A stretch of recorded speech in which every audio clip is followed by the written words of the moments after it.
Hey guys, and welcome to the season finale of the audio versions of the Poltergeist Fright series. That's right, we are down to the last story, and there will be no more audio recordings until June of 2025. And without further ado, I'm going to be reading the Evergreen Project. Let's get started. The Evergreen Project. Dear recipient, if you are reading this, then congratulations! You have been selected for the greatest act of progression in humanity's history. This program will not only grant you the answers behind the secrets of life, but you will be freed from the restraints of eventual death. Thanks to the power of nature, your suffering will be non-existent. Your connection with the world around you will deepen. We're sure you're honored to be part of such a historic cause. However, this type of evolution isn't without its sacrifices. There will be moments you think that your humanity will leave you, but that is a blessing. As to attain everlasting life, you will be beyond that of your current being. Nature has tried to stop us from having such gifts, but that shouldn't stop us from attaining the ultimate transformation that we do rightfully deserve.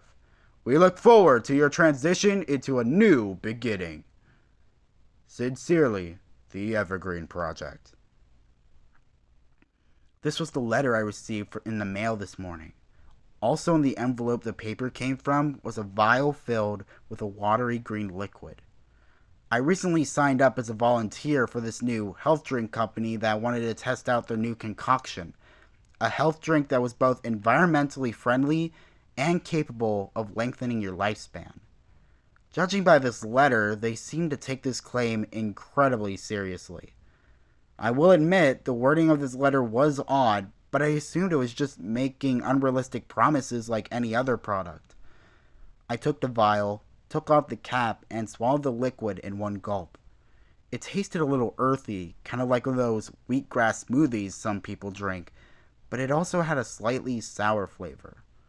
I didn't really feel any different, which I wasn't really expecting in the first place, but when I looked at the paper, there was some smaller text that I didn't notice at first. P.S. Wait 5 days for effects. Day 1.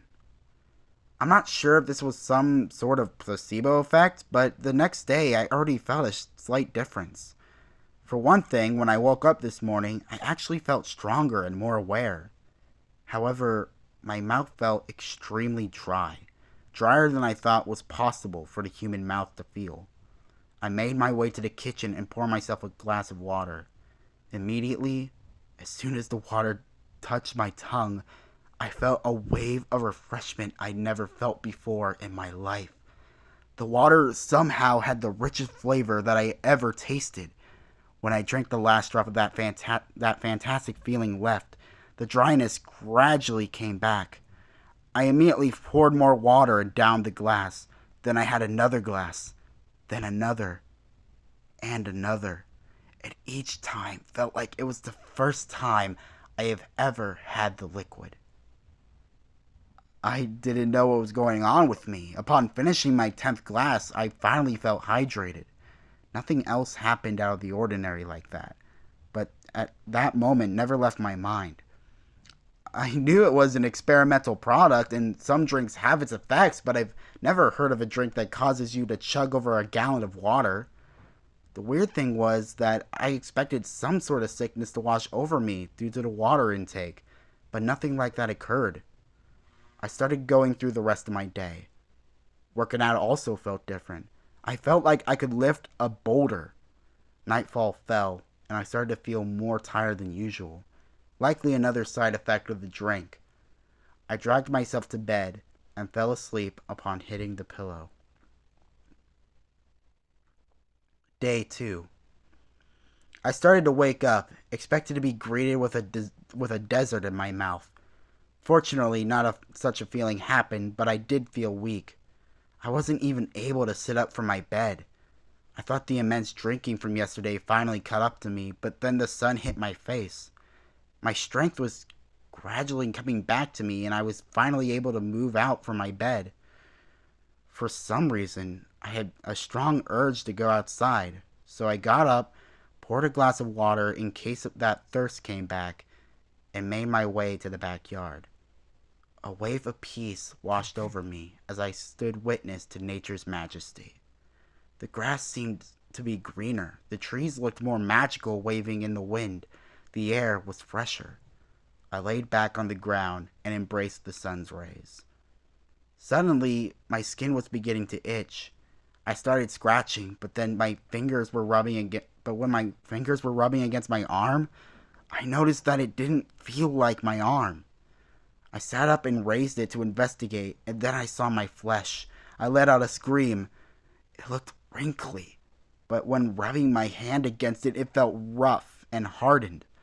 I bolted up from my position and frantically poured my water over the infected area. That refreshing feeling from yesterday returned, but I collapsed in relief. That sensation didn't last long, though, as the itching came back with a vengeance, this time covering every inch of my body. I looked down, and now the hardened, wrinkled suit was everywhere. I started to run back to my house to search for lotion, fighting the pain coursing through me. But upon moving barely an inch inside, I started to feel weak again. It was as if death was imminent if I stayed 5 minutes within the structure. I crawled back outside, but the itching was still there, so I started to violently scratch. Unfortunately, the more I scratched, the stronger the sensation got, but I couldn't stop. It was like something was crawling inside me. My nails were peeling off my fingers. Scratch marks weren't even appearing. Nightfall finally came, and I passed out in exhaustion. I still felt like I was on fire, but I became too weak to even raise another finger. I started going into a deeper and deeper sleep, peace at last being rediscovered. Day 3. As soon as the sun rose, I was once again reminded of my current situation, but that crawling sensation seemed to become more literal. I noticed some bumps on my arms and legs. It was as if something was trying to break free. Whatever was within these bumps were poking their way out of my new skin, and I felt a pain even worse than last night. I fell to the floor, my eyes closing as tightly as I could close them. Eventually, the pain stopped as soon as it began. Immense relief followed. I slowly opened my eyes to see if everything was back to normal, but when I looked down at my body, the only feeling I had was horror. Green needle-like things were all over my body where the bumps used to reside. I got up and tried to pull them off, but when I gave even the slightest tug, I was answered with a pinch, like these needles were now part of me. This was the most terrified I have ever been in my life. I was turning into a freak of nature. Suddenly, I started hearing little voices. They kept repeating the same phrase. Be our home. I looked around to find the source, but all I saw was green grass and the blowing trees. But then I felt something crawling on me. It wasn't like the thing with the needles. More like whatever was on me was making its way up towards me. I didn't want to look down again and be reminded of my new appendages, so instead, I fell on the spot where it currently was. From then on, I realized what it was, and I immediately swiped off the invaders. Looking around at the backyard, I noticed hundreds of bugs making their way towards me. Centipedes, spiders, beetles, and more were trying to make me their new home, and I could hear their pleas. I kept attempting to brush them away, but no matter what I did, they just kept latching on me. Eventually, they made their way to my neck, my chest, my back, and anyone else where there was room. They started burrowing inside of me, somehow making holes where I couldn't even make a single scratch. It strangely didn't hurt, but I knew they were in there, crawling all over my insides. I don't know why, but I once again attempted to pull off the needles, but it was as successful and painful as the first time I tried.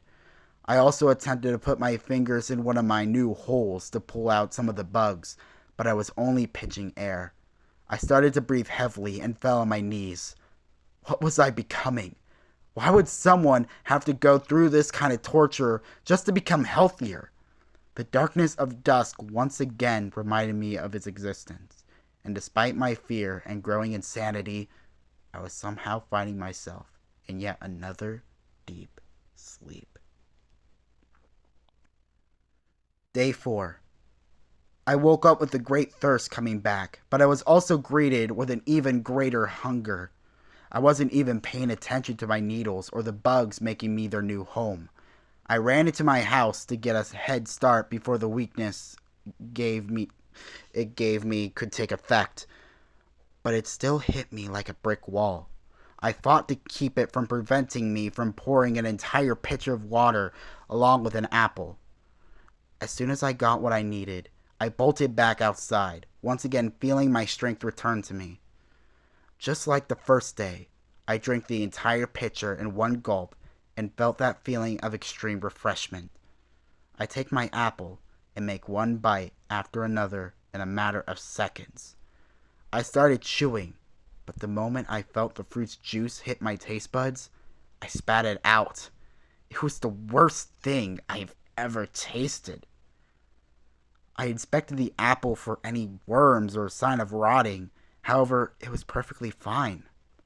I desperately tried again to force myself to eat to appease my hunger, but I couldn't get myself to swallow. It was like I was eating garbage. My stomach began to growl, which I partly relieved to hear because at least there was one familiar thing I still recognized. But I also knew that now I lost my ability to eat food. I fell to the floor, my hands clutched so tightly to my stomach I could feel the bugs crawling in what could have been my digestive system. I think I blacked out a little because when I opened my eyes, I found myself in a shallow hole and my fingers turned long and stick-like. They were completely covered in dirt. I started to shake it off my new hands, but upon doing, some of the flying dirt made its way into my mouth. When I swallowed the dirt, I was terrified about what I just found out. It tasted like heaven. I compulsively started licking the dirt that was still on me. It was better than any kind of gourmet meal in existence. I noticed my needles were growing bigger and my hunger was starting to disappear. I needed more. I wanted more. I couldn't get enough. I wasn't only doing it out of hunger, I was doing it because it felt good. I started grabbing dirt by the handful, by the scoopful, and practically shoving it down my throat. I started feeling myself get stiff, but all I cared about was gorging as much on this glorious feast as I possibly could. The bugs started crawling out of the holes in my body, and I suddenly started to squish them out of greed. I wanted all the food for myself. I was the only one that deserved it. I kept on eating, sometimes crunching on one of my passengers that were in my next batch, but they just felt like a nice little seasoning for this already incredible meal. However, the sniffness grew and grew until I couldn't move a single muscle, but I still felt like I was feasting and felt my body growing and expanding. The next thing I knew, night came, and it was time for sleep. Day 5. I woke up, still unable to move from my position. I didn't feel hungry or thirsty anymore, but I also couldn't feel anything. I was only able to see a reflection in my window, but all I could see from it was a bunch of trees. It was like I don't exist anymore. Even though I was concerned, for the first time in a while, I finally was tranquil, like all of life's worries were non-existent. Suddenly, a group of strangers came to my backyard. They were all wearing lab coats and goggles, and were writing some sort of notes in clipboards. I couldn't move away, so all I could do was watch them as they all looked at me intently, like I was some sort of creature. Which I guess, looking at someone with hardened skin and needles, would cause you to think that. They all started smiling, and suddenly a hologram with the word congratulations appeared. A voice soon followed. Congratulations! You have completed the test and you will now be part of something truly magical. As a group dedicated to finding the secrets of life, have discovered a way to end the need for mortality as a whole. Along with your fellow colleagues, you will be transformed to a place where you can live peacefully and happily. We hope you will enjoy your new life as a being far beyond humanity. We officially welcome you to the Evergreen Project. The place shown was an entire grove of trees as far as the eye can see. The strangers began taking out shovels and began digging as soon as the hologram turned off and they were getting ready to carry me away from my home.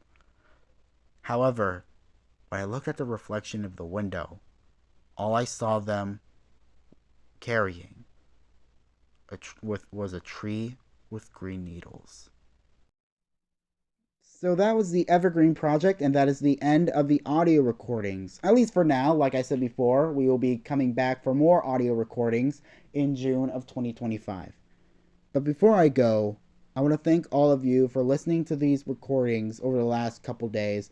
I generally enjoyed writing these stories and recording these readings, even if they weren't entirely perfect. And with that said, I hope you guys enjoy the future stories that I have in store for you in the near future. Thank you. And always remember to laugh in the face of fear. With that said, goodbye, everybody.